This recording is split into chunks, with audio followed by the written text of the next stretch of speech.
I watched her tuck a second toothbrush into the side pocket of her overnight bag, saw the hotel confirmation on our shared tablet, and decided right then that I was not going to compete with someone from her past. Hey friends, please subscribe and turn on notifications, like this video, and leave a comment with your impressions. This will be a great help. Thank you. We never tire of reminding you. It's all thanks to you. Throwaway account. This happened last spring in Bend, Oregon, when the snow was finally gone and the town started waking up again. I'm Ethan, 38. I work as a facilities coordinator for a regional medical clinic. Not glamorous, but I'm the person who makes sure the generators get tested, the doors lock, the vendor contracts renew on time, and nothing falls apart at 2 a.m. It's a job that rewards calm and paperwork. That's also how I've always been in relationships: steady, practical, the guy who shows up. My girlfriend at the time was Alyssa, 34. She worked in marketing for a small outdoor brand and had the kind of charm that made strangers tell her their life story in grocery store lines. We had been together a little over 2 years and living together for 8 months in a duplex on the north end of town. We weren't kids. We talked about marriage the way adults talk about it: budgets, timelines, families, where we'd live, whether we wanted to travel more first. That's why the shift in her behavior hit me so hard, because it wasn't one red flag waving like a cartoon. It was little mismatches stacking up. It started with her phone. She'd always been casual about it, leaving it on the counter, asking me to read a text while she drove. Then suddenly it was face down, always face down. If I walked into the room, her thumb would swipe the screen dark like she was putting out a candle. She began taking calls out on the back patio even when it was chilly, wrapping herself in a blanket like she was having some dramatic, private conversation with the night. Then there were the clothes. Alyssa was stylish, but she dressed for her day. Work-from-home days were leggings and an old college sweatshirt. A quick trip to Target was jeans and a ponytail. But over the course of 1 week, she started doing full hair and makeup for errands. Not date-night makeup, the kind you do when you know you'll be photographed. I didn't accuse her. I didn't interrogate her. I did what I always do when something doesn't add up. I watched for patterns and I listened. One Tuesday, she came home with a little paper bag from a boutique that sold travel-sized toiletries.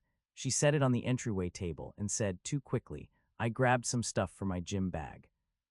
We don't have a gym membership. We hike, we walk, we own dusty dumbbells. We do not have matching gym bags like a suburban couple in a commercial. I let it slide. I said, okay, and went back to trimming the dead leaves off a houseplant. The next day, she mentioned her ex. His name was Derek. She had told me about him early on, the way people do when you're still learning each other's history. They dated in their late 20s. It ended badly, according to her, because he couldn't commit and loved drama.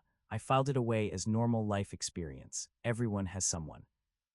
So when she said Derek reached out, I kept my face neutral and just asked, how so? Instagram message, she said, and her eyes darted away. He's moving. He asked if I could help him look at places because I know the area.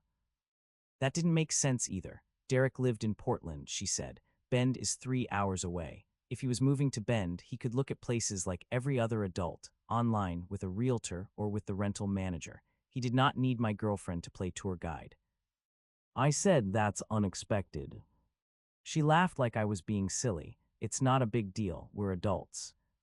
That line, we're adults, was one she used when she wanted to close a topic without actually answering questions. 2 days later, on Friday afternoon, she came into the kitchen while I was loading the dishwasher and announced, I'm going to be gone this weekend. Work trip, I asked. She shook her head. I'm helping Derek move a few things and get settled, just a couple nights. The way she said it was casual, like she was telling me she'd be at a friend's birthday dinner. I dried my hands on a towel and looked at her. You're leaving town with your ex for the weekend. It's not like that, she said immediately. He doesn't have anyone here. He asked me because he trusts me. I paused for a beat because I wanted to make sure I heard her correctly. And what's the plan? Where are you staying? Her shoulders tightened. He booked a place. It's easier. A place like a hotel. A place like a place, she snapped, and then softened her tone like she was training a dog not to bark. Ethan, I'm telling you, it's not a big deal. I set the towel down slowly. If it's not a big deal, why does it feel like it's being handled like a secret? She rolled her eyes, and that was the moment the disrespect finally came out clean, like a knife flashing in the light. I don't want you coming, she said. you'll make it weird. I just blinked at her. She exhaled hard like I was the unreasonable one. You have this way of turning everything into a meeting. Derek and I don't need your spreadsheet energy hovering around. This is between me and him. Between me and him. Then she added the line that still echoes in my head because of how casually cruel it was. Honestly, Ethan, you're great for stability, but you're not exactly someone people feel alive around. I don't want to spend the weekend managing your feelings. There it was, not just a boundary crossing, a ranking. I was stability. Derek was alive. In that moment, something in me clicked over. I wasn't angry in a loud way. I didn't feel the urge to shout. I felt clarity, the kind you get when the fog lifts and you can finally see the road. Because here's what she didn't know. We were already halfway into a commitment plan. 3 weeks earlier, we toured a small wedding venue outside town, an old renovated barn with a big lawn and a view of the mountains. Alyssa loved it. She cried in the parking lot afterward and said, "This is it." I paid the deposit on my credit card because my limit was higher, and the venue offered a discount if you paid within 48 hours. The deposit was $2,400, with a contract that spelled out cancellation windows in plain English. We also put down $800 to hold a photographer and $600 as a catering tasting retainer that would roll into the final bill. We weren't engaged with a ring yet, but we were engaged with money and signatures. We were building a future with invoices. And now she was telling me she didn't want me hovering while she spent the weekend with an ex in a place like a place. So I did what I do best. I stopped talking and started handling logistics. I nodded once and said, "All right." She looked relieved, like my calm meant approval. She stepped closer and patted my arm like I was a coworker who finally accepted a schedule change. "Thank you, I knew you'd be mature." That word mature landed like an insult. Mature in her mind meant compliant. She went upstairs to keep packing. I didn't follow. I didn't ask more questions. I walked into the living room, picked up our shared tablet from the charging stand and sat down. We had a shared iPad because it was tied to our joint household email, the one we used for the lease portal, utility bills, and anything related to the duplex. It sat on the counter most days. Alyssa used it for recipes and shopping lists. I used it for paying the water bill and submitting maintenance requests. It was as unromantic as it gets. A notification banner popped up at the top before I even unlocked it. Booking confirmed, Riverstone Suites, May 12-14. Under that was the last 4 digits of Alyssa's card. I didn't open her private messages. I didn't go digging through social media. I didn't need to. This was a vendor confirmation sent to the shared household email address, sitting on the shared device in my hands. That was enough. I tapped it open and read it like I read every vendor contract at work. 1 King Suite, 2 guests. Check-in Friday at 4:00 p.m. The confirmation name was Derek H. The email address listed for contact was Alyssa's. My stomach didn't drop, it just went quiet. I took a screenshot, emailed it to myself with the subject line records, then archived the email back into the shared inbox where it had been. No drama, no confrontation, just documentation. Then I opened the venue contract PDF in our email, found the cancellation clause, and read it twice. Full refund of the deposit if cancellation occurred within 30 days of booking. We were at day 19. I looked at the clock, 3:42 p.m. I called the venue right then. A woman named Marlene answered, cheerful, like she was used to excited brides and stressed mothers. I kept my tone even. "Hi Marlene, this is Ethan Caldwell. I booked a date with you for next year, contract number 1147. I need to cancel that reservation." There was a pause. "Oh, I'm sorry to hear that." "Thank you," I said. "Can you confirm the cancellation and refund policy?" She pulled up the record. I could hear the click of a keyboard. "Yes, you're within the full refund window. We'll process the refund to the card ending in 831. It usually takes 5 to 7 business days. Please send the confirmation email to the address on file," I said. "It will come from our main account," she said. "Subject line will be cancellation confirmation, contract 1147. "Perfect," I said. I hung up and wrote down the time in my notes app, 3:47 p.m. Then I called the photographer. A guy named Nolan answered, breathless, like he'd been running around on a shoot. I said, "Nolan, this is Ethan. We have a retainer with you for next spring. I need to cancel." He asked one question, "Everything okay?" "I'm not going to get into it," I said. "I just need the cancellation handled according to the agreement." He sounded sympathetic and businesslike at the same time. "Your retainer is non-refundable, but I can apply half of it as a credit if you reschedule within a year. I'll send the email." "That's fine," I said. "Please send it today." I noted the time again. The caterer was next. Their policy was clearer. The tasting retainer was refundable within 14 days. We were at day 10. I sent an email instead of calling because I wanted a clean trail. Subject: cancel tasting retainer. Invoice C2189. Body: hello, this is Ethan Caldwell. Please cancel invoice C2189 and refund the $600 retainer to the original payment method. Thank you. I didn't mention Alyssa. I didn't mention Derek. I kept it boring. Boring is powerful when you're trying to protect yourself. Within an hour, confirmations started landing in my inbox like dominoes. By 6:30 p.m., I had a cancellation email from Marlene, a photographer credit email from Nolan, and a refund confirmation from the caterer. The iPad pinged with a bank notification. Pending refund, $2,400, High Meadow venue. That was my receipt chain, clean and lawful and final. Then I turned to the living situation. Our lease was in both names, month to month after the first year, with a 30-day notice requirement. The deposit was $2,000, and we'd split it evenly when we moved in. The utilities were in my name except for the internet, which was in hers. I didn't want a screaming match in the driveway. I didn't want to lock her out. I didn't want to do anything that would look reckless later. So I emailed our property manager, a man named Curtis, who ran half the duplexes in town and treated everything like a transaction. Subject: lease question, Unit 14B. Hi Curtis, quick question. If one tenant needs to vacate and the other wants to stay, what paperwork is needed to remove one name from the lease? Please advise. Thanks, Ethan. Curtis replied 20 minutes later. If Alyssa wants to stay solo, she needs to requalify income and sign a new lease. If you want to vacate, you can submit a 30-day notice. Deposit return is split only if both parties agree in writing on distribution. I forwarded that email to myself too. Then I started packing. Not her stuff, not shared stuff, just mine.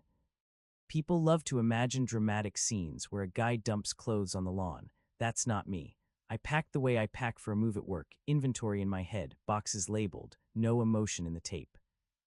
I took my clothes, my shoes, my work laptop, my personal documents, my toolbox, my dad's old record player, the framed photo of my late mother, and the kitchen knife set I'd owned since my 20s. I left the couch because we'd bought it together and I didn't want an argument over furniture. I left the TV because it was technically hers. I left the plates and towels and the stupid decorative throw pillows she loved. I took pictures of every room after I was done, showing the condition of the place. Not because I wanted to punish her, but because I'd seen too many people get blamed for damages they didn't cause. I emailed the photos to myself with the date in the subject line. At 9:00 p.m., I loaded my car. I didn't have a big truck. I wasn't doing a full move. I was doing a clean exit. I had already called my older sister, Ren, who lived in Redmond and had always been the no-nonsense voice in my life. I didn't tell her the whole story. I just said, I need a couch for a couple weeks. Ren didn't ask 1,000 questions. She said, come over. I'll put clean sheets on the pullout. I drove out of Bend that night with my trunk packed and my mind strangely quiet. The next morning, Alyssa texted me at 7:18 a.m. Leaving around noon. Don't be weird this weekend, okay? I'll call you later. I stared at the message for a moment, not because it hurt, but because of the entitlement in it. Don't be weird, like I was the problem for noticing reality. I didn't reply. At 11:55 a.m., Curtis emailed me a notice form. I filled it out and sent it back. 30-day notice to vacate, effective immediately. I didn't need Alyssa's permission to leave. I just needed to follow the lease. At 12:06 p.m., Alyssa called. I let it go to voicemail. She didn't leave one. At 1:30 p.m., I got a second bank notification on the shared tablet. Pending charge, Riverstone Suites, $486.22. I didn't screenshot that one. I didn't need more proof. My decision was already made. Alyssa came home Sunday night around 9:40 p.m. I know the exact time because I was already back in Bend by then, standing in the duplex living room with Curtis's paperwork printed out and a folder on the counter. I had returned that afternoon while she was gone to drop off a written copy of the 30-day notice for her to see and to take my last few personal items from the closet. I didn't change locks. I didn't hide things. I simply made the situation clear. When her key turned in the lock and the door opened, she froze. The living room looked the same at first glance, but if you lived there you'd see it instantly. My shoes weren't by the door, my coat wasn't on the hook, my mug wasn't in the drying rack. The house had that hollow feeling when one person's presence is gone. She stepped inside slowly, eyes scanning like she expected a surprise party. "Ethan," she called, already irritated, "why is it so empty?" I walked out from the kitchen. I wasn't smiling. I wasn't angry. I was just present. She stared at me. "Where have you been?" "At my sister's," I said. She blinked. "Why?" I gestured to the folder on the counter. I gave notice to vacate, 30 days. Curtis emailed the details. Her mouth opened, then closed. "What are you talking about?" "I'm ending this relationship," I said. Simple, clean. Her face went red. "Because I helped someone move. Are you serious?" I didn't argue with the framing. I just said, "Because you told me you didn't want me there, and you described me like I was a burden you have to manage." "That's not what I meant," she snapped immediately. "Minimization, right on schedule. You're twisting my words." I pulled out my phone and slid it across the counter, screen facing her. It was the screenshot of the hotel confirmation email, the one sent to the shared household address. She stared at it, and for half a second, her expression flickered into something like fear. "You went through my email," she said, loud, like that was the scandal. "It's our shared inbox," I said, "the one the lease portal uses." It popped up on the tablet. "You're acting like I cheated," she said, shifting to blame. "You always do this. You take something and make it into a legal case." I looked at her for a moment and then said, "I'm not debating your intentions. I'm responding to your choices." She scoffed, throwing her bag down. "So what, you're punishing me?" "I'm protecting myself," I said. "That's all." Then the insults came, because that's what people reach for when they can't control you. "You're so cold," she said. "You don't even care. You're like a machine."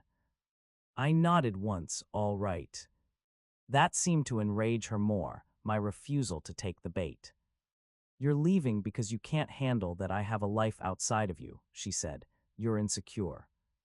"I'm leaving because I don't share a home with someone who treats me as an option," I said. She stared at me, breathing hard, then her eyes glistened and her voice changed. Tears, the third phase. "Ethan, stop," she said, softer. "We can talk about this. I was just helping him. I didn't want you there because you get tense and I didn't want drama." I kept my voice level. "You didn't want drama, so you booked a king suite with your ex and told me I don't make people feel alive." She flinched at the exact words, like she'd forgotten she said them. "That was a stupid thing to say," she whispered. "Yes," I said, "it was." She reached for my hand across the counter. I didn't pull away dramatically. I simply didn't take it. "Please," she said, "we have plans. We were looking at venues." "I canceled the venue," I said. Her head snapped up. "What?" "I canceled the venue deposit," I repeated, "within the refund window." For a moment she looked genuinely stunned, like she thought the future was a movie set and I wasn't allowed to strike it. "You had no right," she said, voice rising again. "I paid it," I said. "It was in my name." Her eyes narrowed. "So you're going to financially sabotage me now?" "I'm not doing anything to you," I said. "I'm undoing commitments I made based on trust." She looked around the kitchen like she might find an argument on the counter. "Where are you going to go?" "I already arranged it," I said. "You'll have a copy of the notice. Curtis will explain next steps if you want to requalify and stay." "And if I do?" she demanded. "Then we both move out and we split whatever deposit is returned," I said. "That's between you, me, and the paperwork." She stared at me, and the room filled with all the things she wanted to say but couldn't make stick, because there is no good argument for disrespect. I didn't stay to watch her spiral. I gathered the folder and walked toward the door. "You can't just leave," she said, voice cracking. I turned back once. I already did. That night she tried calling me 5 times. I didn't answer. I texted one line, "Please communicate by email," then I muted her. The next morning, an email came in at 6:12 a.m. from Alyssa. Subject: "Can we talk like adults?" It was a long message that swung wildly. She wrote that she was sorry, then that I was overreacting, then that Derek was going through a tough time, then that I never support her, then that she loved me, then that I was controlling. It was like watching someone spin a wheel and land on whatever emotion came up. I replied with 3 sentences. "Alyssa, I'm not continuing this relationship. I will vacate by the end of the notice period. For lease and deposit matters, please keep communication to email." She responded within minutes. "So that's it. You're going to throw everything away because you can't handle one weekend." I didn't answer. That was attempt 1. Attempt 2 came 2 days later from an unknown number. I picked up because I thought it might be a vendor or work. A man's voice said, "Ethan, it's Derek." My grip tightened on the phone, not in anger, just in disbelief. He said, "Look, Alyssa is really upset. She said you're acting crazy." I let a beat pass. "Why are you calling me?" "To clear the air," he said, like he was doing me a favor. "Nothing happened. We're friends. You're making this bigger than it is." I didn't argue with him. I didn't insult him. I simply said, "Do not contact me again." He laughed, actually laughed. "Man, you're really proving her point. You are intense." I ended the call and blocked the number. That was that. Attempt 3 came through a mutual friend, a woman named Paige who worked with Alyssa. She messaged me on Facebook. "Hey, Alyssa is a mess. She says you left without a real conversation. Can you please just meet her somewhere and talk?" I replied, "I'm not meeting. Lease matters by email only. I hope she's okay." Paige sent back, "She says you're being cruel." I didn't respond again. There were more, a voicemail from Alyssa's mother, Linda, who I'd met twice and who spoke like she was reading from a script about relationships taking work. An Instagram message from a guy I barely knew saying, "Bro, don't throw away a good thing." A second email from Alyssa with the subject, "I can explain," followed by a third with the subject, "You think you're perfect." I filtered her emails to a folder. I didn't delete them. I didn't forward them to anyone. I just kept them because if you've ever been through a messy breakup, you know that memory gets slippery when emotions run high. Receipts keep things anchored. Then reality did what reality does. Alyssa tried to keep the duplex on her own. Curtis told me later, because he had to coordinate the paperwork, that she didn't qualify. Her income alone didn't meet the requirement. She asked if I would co-sign temporarily. Curtis used the phrase, "Tenant suggested creative solutions." Curtis does not do creative solutions. She scrambled, and that's when Derek's role in her life became obvious. Because once Alyssa no longer offered a stable home base and a comfortable routine, Derek got busy. She emailed me one afternoon, subject, "Need to talk about the deposit." In the body she wrote, "I can't afford this place alone. I'm moving out. I need my half of the deposit back quickly." The deposit doesn't come back quickly. It comes back after move-out, inspection, and a processing period. Curtis's office had it in writing. Deposit returned within 21 days of surrendering keys, less any deductions. I replied with facts. Deposit timeline is controlled by the property manager. We'll both sign the distribution form once the final amount is issued.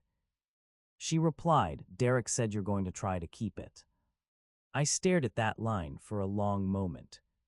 "Not I think, not I'm worried," Derek said. That told me a lot. Around the same time, Nolan the photographer messaged me privately. Not gossip, just a heads up, because small towns have overlap.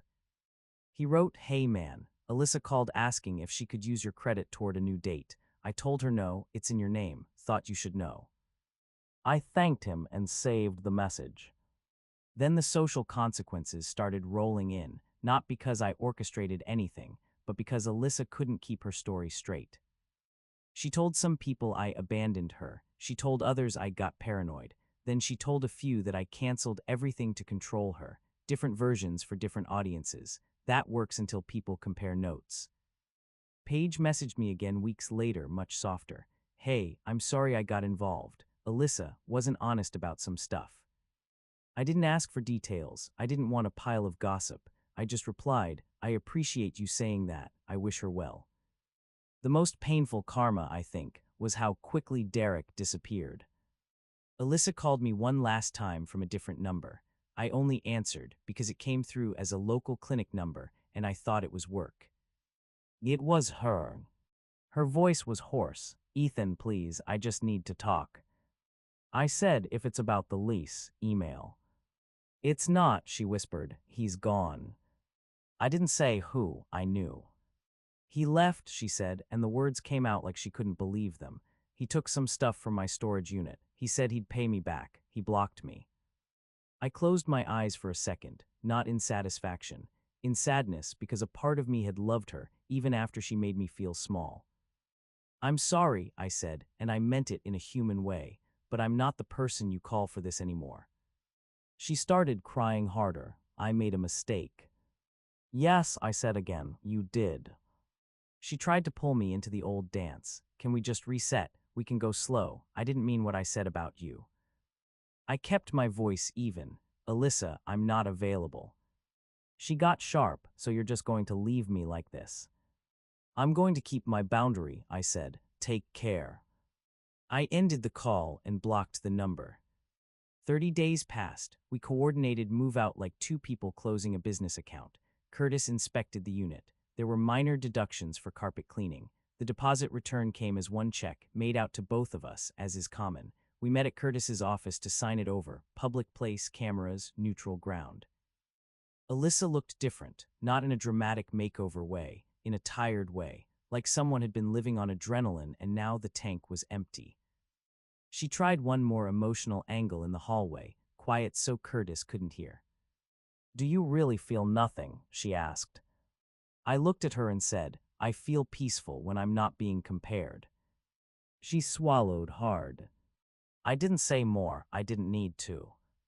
Months later, in late summer, I was at a used book sale at the downtown library. It was one of those weekend events where retirees and teachers fill tote bags and argue politely about hardcovers. I was flipping through a stack of old mysteries, enjoying the simple calm of it. That's where I saw Alyssa again. She was near the window tables, holding a book but not really reading the back. She looked up and our eyes met, and I could see the decision happen in her face. She walked over like she'd rehearsed it. Ethan, she said softly. Alyssa, I said. She searched my face like she was trying to find the version of me that used to fold laundry beside her and ask what she wanted for dinner. I heard you got promoted, she said. I did, I replied, facilities manager now. That's good, she said, and her voice trembled. I'm glad. I nodded. She hesitated, then said, I've been going to therapy. I'm trying to fix how I do things. That's good, I said, and it was. She took a breath. I miss you. I didn't flinch. I didn't get angry. I just felt the quiet finality that comes when you've already grieved something. I hope you find what you're looking for, I said. Her eyes filled. Is there any chance? I shook my head once, gently. No.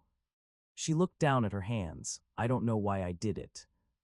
I think you wanted someone to chase you, I said, keeping my voice low so we didn't become a scene in the library. I don't chase, I build, and if someone doesn't value that, I step away. She swallowed and nodded like each word landed with weight. I'm sorry, she whispered. I accept that, I said. Take care of yourself. I stepped around her and walked back to the tables. Not fast, not dramatic, just done. I bought 2 books and left, and the evening air felt easy in my chest. That's what my win looked like. No speeches, no payback, just boundaries, paperwork, and a life that didn't require me to beg for basic respect. If you've ever been in a relationship where you were treated like the safe option, tell me what you did. And if you're in one now, I'm curious what your next step is. Drop it in the comments.